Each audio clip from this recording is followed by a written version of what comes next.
பள்ளிவாசலுக்கு சுபு தொழுகைக்கு வரக்கூடிய பெண்மணிகள் தாங்கள் பெற்றெடுத்த 4 மாதம் 5 மாதம் 6 மாத குழந்தைகளை தூக்கி கொண்டு வந்து மஸ்ஜிது நபவியில் தொட்டில் கட்டி படுக்க வைப்பாங்க. பெருமானார் பெண்களை பள்ளிவாசலில் தொழுக அனுமதித்த காலத்தில் பிள்ளைங்க வந்து பள்ளிவாசலில் தொட்டில் கட்டி போடுறது. அவங்க தொழுதுட்டு வரும்போது அந்த நல்ல மதீனாவுடைய பனி அவங்களுக்கு தெரியும். உதடெல்லாம் வெடிச்சிடும், காலெல்லாம் வெடிச்சிடும். அந்த பனி மக்கள் கேட்குறாங்க, இந்த பனியிலையுமா குழந்தையை தூக்கிட்டு வரணும், வீட்டில் படுக்க வச்சுட்டு வரலாமே. அவங்க சொன்னாங்க, வீட்டிலலாம் படுக்க வைக்கலாம், பிள்ளைங்க காலையில் தூங்கிட்டு தான் இருக்கிறாங்க, அதெல்லாம் முக்கியம். அதிகாலையில் அண்ணல் எம்பெருமான் சுபுகளை ஓதுவார்கள். அந்த ஓதுதலை கிராத்தை எங்கள் பிள்ளைகள் கேட்டுக்கொண்டிருக்கிறேன். மதீனத்து அன்சாரிகளாக முகவரிப்படுத்தப்பட்ட சஹாபிகள் பல பேர் அவர்கள் பிறந்த 6 மாத குழந்தையாக வாழ்ந்தபோது அன்னலாருடைய கிராத்து தான் அவர்களின் செவியில் பட்ட முதல் விஷயம். யார் அந்த அருமையான பெண்கள், அவர்களின் உணர்வுகள்.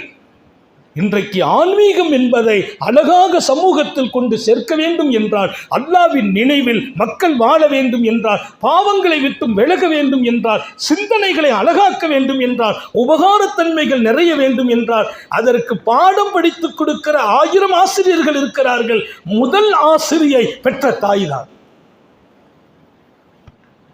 நிறைய கூட்டத்தில் சொல்லியிருக்கேன், வீட்டை விட்டு வெளியில்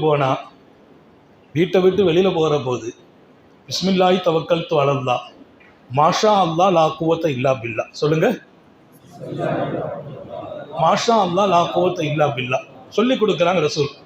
அப்படி சொல்லிட்டோம்னா ஷைத்தான் சொல்வானா, இன்னைக்கு நீ என்னுடைய தீங்கை விட்டும் பாதுகாக்கப்பட்டு விட்டாய்ன்னு சொல்வானா. யார் சொல்வா? ஷைத்தான். வகால ஷைத்தான், ஷைத்தான் சொல்வான், என் தீங்கில் இருந்து நீ பாதுகாப்பு பெற்றுட்டியப்பா. மாஷா அல்லாஹ் லா குவத்த இல்லா பில்லான்னு சொல்லிட்டா, வீட்டை விட்டு பிஸ்மில்லாஹி தவக்கல்து அலல்லாஹ்னு சொல்லிட்டா, இன்னைக்கு என்னால் உன்னை கெடுக்க முடியாது, உன்னை வீழ்த்த முடியாது, உன்னை எங்கேயும் கொண்டு கவிழ்க்க முடியாதுன்னு ஷைத்தான் சொல்லுவான். இந்த பாடமெல்லாம் நான் மதரசாவிலெல்லாம் படிக்கல.